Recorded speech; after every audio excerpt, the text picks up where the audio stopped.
Hi everyone, welcome to your channel in rational English classes. आपका स्वागत है rational English classes में। प्यारे बच्चों, आज हम लोग पढ़ेंगे आर्टिकल द का प्रयोग के बारे में। इसके पहले हम लोग आ का प्रयोग पढ़ चुके हैं, एन का प्रयोग पढ़ चुके हैं और कुछ पॉइंट्स द का भी पढ़ चुके हैं। आज हम लोग अगला पड़ाव पढ़ेंगे द का प्रयोग के बारे में। प्यारे बच्चों, यदि आप इंटरमीडिएट के एग्जाम की तैयारी कर रहे हैं और अच्छा से अच्छा अंक पाना चाहते हैं तो ये वीडियो आपके लिए बहुत जरूरी है। चले हम लोग शुरू करते हैं। इसमें साल भी इंडिकेट कर दिए हैं ताकि आपको तैयारी करने में सहूलत हो। चले हम लोग शुरू करते हैं प्यारे बच्चों। यूज ऑफ द, इसका पहला कंसेप्ट हम लोग पढ़ेंगे।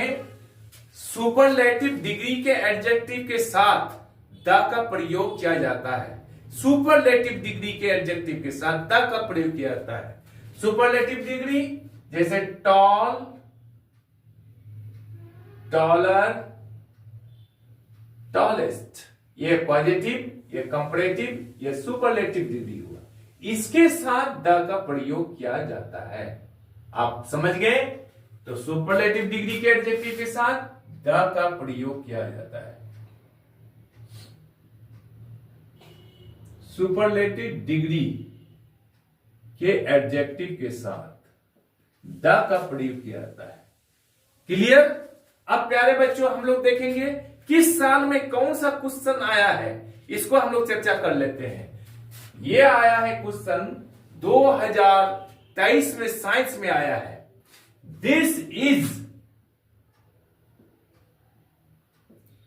Dash, this is dash best car in our showroom. समझ रहे हैं? यह क्वेश्चन 2023 का साइंस में आया है। 2023 का साइंस में आया है। इसका सीरियल नंबर था 28। ये क्वेश्चन बहुत इंपॉर्टेंट है। अब हम लोग क्या करेंगे?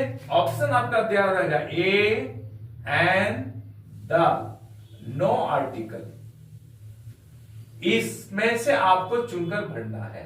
हम जानते हैं बेस्ट यहां पर सुपरलेटिव डिग्री है, क्योंकि good, better, best. Good positive, better या कंपैरेटिव और बेस्ट या सुपरलेटिव।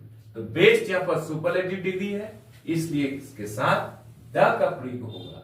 अर्थात ये तीसरा ये ऑप्शन आएगा यहां पर। आपको this is the best car in our showroom, इसमें आपको 1 नंबर मिल गया। अब टेंशन लेने की जरूरत नहीं है। अब हम लोग प्यारे बच्चों दूसरा क्वेश्चन लेते हैं। दूसरा क्वेश्चन में क्या है? फॉर मी ब्रेकफास्ट डैश, खाली जगह है,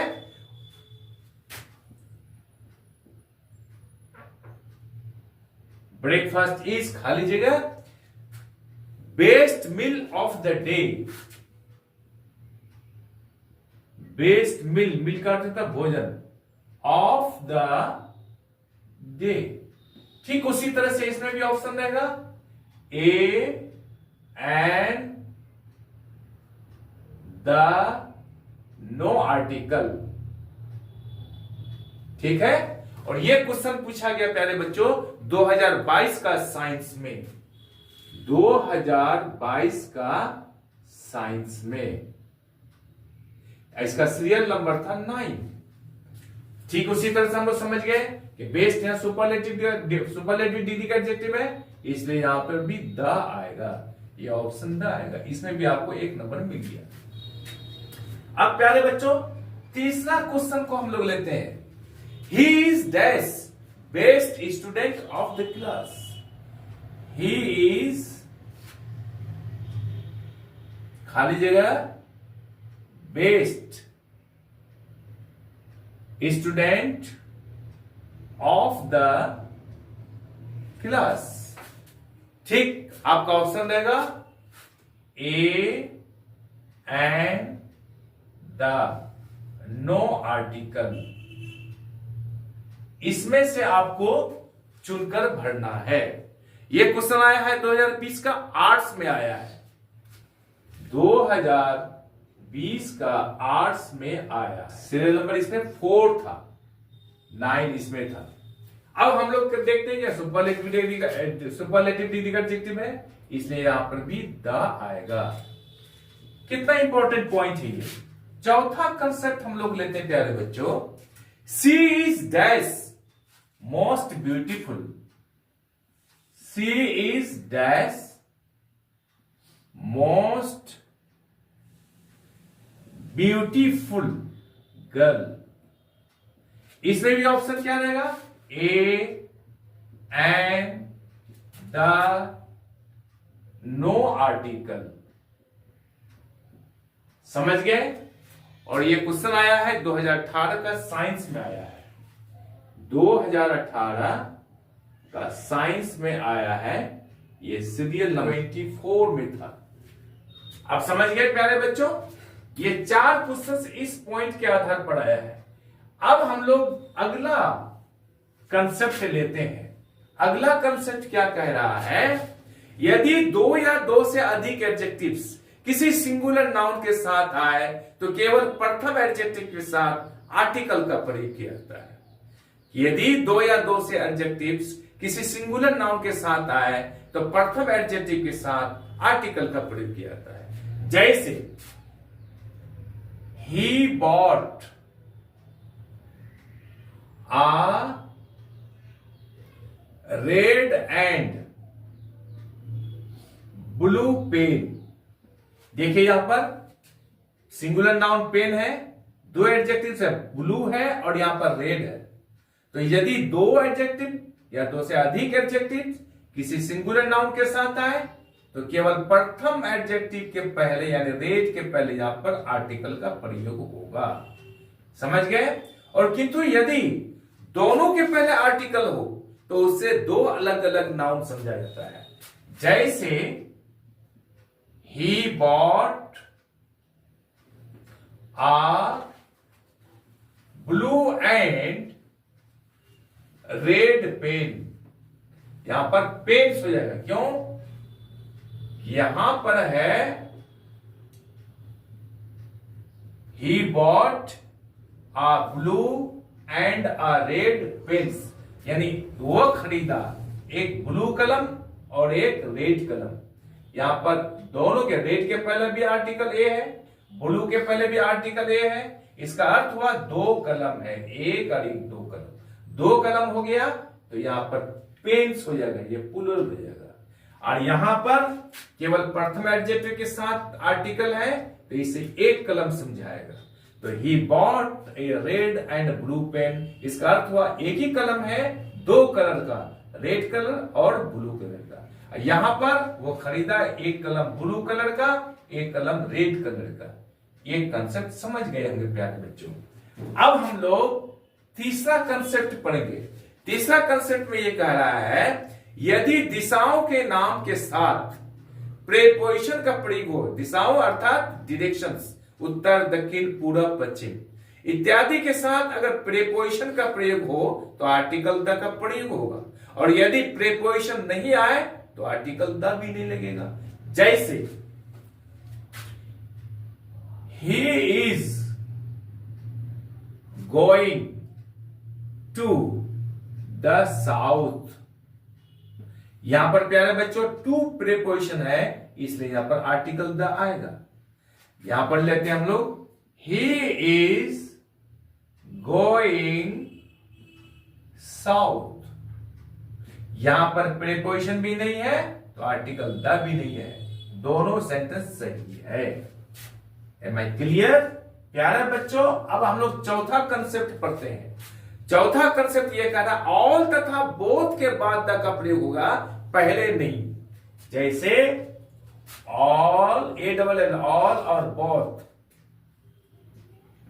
क्या होगा कि बाद द का प्रयोग होगा, पहले नहीं होगा। जैसे all the boys are good, यानी सभी लड़के अच्छे हैं। द ऑल बॉयज नहीं करेंगे हम लोग, all the boys are good. Both the friends have come. समझ गए प्यारे बच्चों, यहां बोथ के बाद द का प्रयोग होगा। द बोथ फ्रेंड्स कभी नहीं होगा, इसलिए समझ गए कि ऑल तथा बोथ के बाद द का प्रयोग होगा, पहले नहीं। प्यारे बच्चों, पांचवा कंसेप्ट हम लोग पढ़ेंगे। यदि दो सिंगुलर सब्जेक्ट्स एंड से जुड़े हों तथा दोनों के पहले जिसका द का प्रयोग हो तो उससे दो अलग अलग व्यक्ति या वस्तु के बारे में मालूम पड़ता है। समझ गए? जैसे the poet and the dramatist, DRAMATIST। Dramatist का अर्थ होता है नाटककार, पोएट का अर्थ होता है कवि। The poet and the dramatist are coming, आ रहे हैं। किंतु यदि केवल प्रथम नाउन के साथ द का प्रयोग हो तो उससे एक ही व्यक्ति या वस्तु के बारे में मालूम पड़ेगा। जैसे the poet and dramatist is coming. इसका अर्थ होता है प्यारे बच्चों, एक ही आदमी पोएट भी है और वो ड्रामेटिस्ट है, इसलिए वर्ब सिंगुलर हो गया, यहां पर कमिंग आ गया और प्रथम नाउन के साथ द का प्रयोग किया गया। यहां पर दो नाउन है, पोएट है और ड्रामेटिस्ट है, दोनों एंड से जुटा हुआ है और दोनों के पहले द का प्रयोग किया गया है। इसका अर्थ होता है कि एक आदमी पोएट है और एक आदमी ड्रामेटिस्ट है। दो आदमी हुआ, यहां पर वर्ब भी आर हो गया। समझ गए इस कंसेप्ट को? अब प्यारे बच्चों, छठा कंसेप्ट हम लोग पढ़ेंगे। छठा कंसेप्ट में क्या कह रहा है? यदि दिया हुआ singular noun subject common noun में हो और उससे किसी खास व्यक्ति या वस्तु के बारे में मालूम हो तो उसके साथ द का प्रयोग किया जाता है। जैसे दिस इज द पेन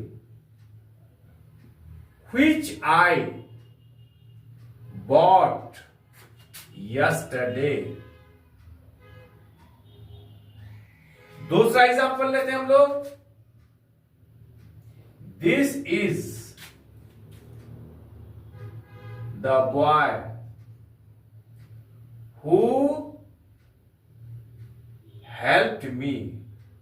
क्या है बच्चों, समझ लीजिए कंसेप्ट को। यदि दो दिया हुआ सिंगुलर सब्जेक्ट कॉमन नाउन में हो और उसे खास व्यक्ति या वस्तु के बारे में मालूम हो तो उसके साथ द का प्रयोग किया जाता है। या पेन कॉमन नाउन में है और उसके साथ द का प्रयोग किया गया है। क्यों? इसलिए कि किसी खास कलम के बारे में कहा गया है, जिस कलम को मैंने खरीदा उसी कलम के बारे में। दिस इज द पेन, ये वही कलम है which I bought yesterday, जिसे मैंने कल खरीदा।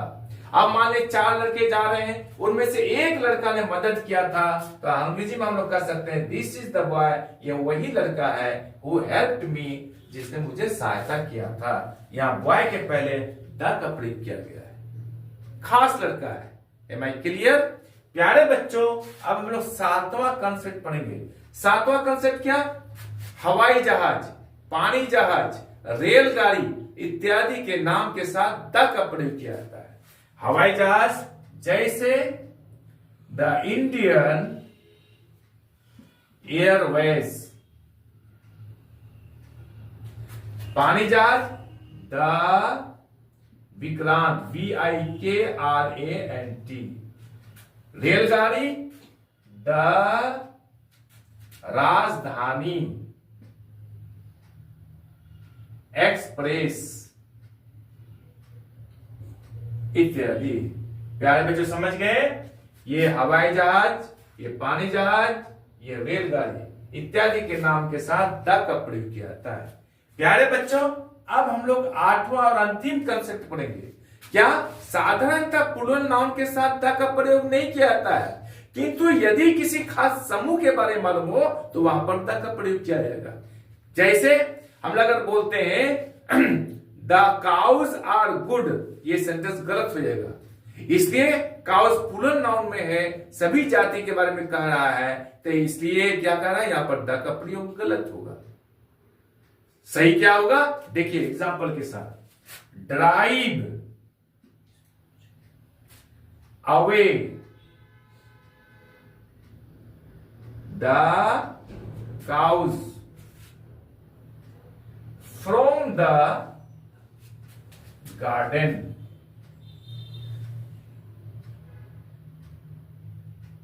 प्यारे बच्चों, हम लोग जानते हैं प्लूरल नाउन के साथ द का प्रयोग नहीं होता है, लेकिन खास झुंड के बारे में मालूम हो तो वहां पर द का प्रयोग होगा। कैसे? उदाहरण के लिए एक गार्डन है, वहां पर 4-5 गाय चली गई अंदर में, वो नुकसान कर सकता है बागीचे को, गार्डन को, इसलिए हम लोग बोलते हैं ड्राइव अवे द काउज, यानी ड्राइव अवे द काउज, या काउज के पहले द का प्रयोग किया गया है। क्यों? इसलिए वो विशेष समूह के बारे में कहा गया, या उसी समूह के बारे में कहा गया है जो समूह गार्डन के अंदर गया है, न कि सारे गाय के बारे में कहा गया है। इसलिए यदि किसी विशेष झुंड के बारे में कहा जाए, समूह के बारे में कहा जाए, तो वहां पर हम लोग द का प्रयोग कर सकते हैं। Am I clear? प्यारे बच्चों, आज हम लोग यहीं तक रखते हैं। आई एम श्योर कि ये वीडियो आपको अच्छी लगी होगी। आप चैनल को लाइक और सब्सक्राइब कर दीजिए तथा बगल वाला बेल आइकन को दबा दीजिए, जिससे कि हर आने वाला वीडियो का नोटिफिकेशन आपको मिलता रहे। आप लोग तैयारी करते रहे, अच्छा से अच्छा अंक प्राप्त करते रहे। बाकी बचा हुआ मैं फिर कल नेक्स्ट क्लास में पढ़ाऊंगा।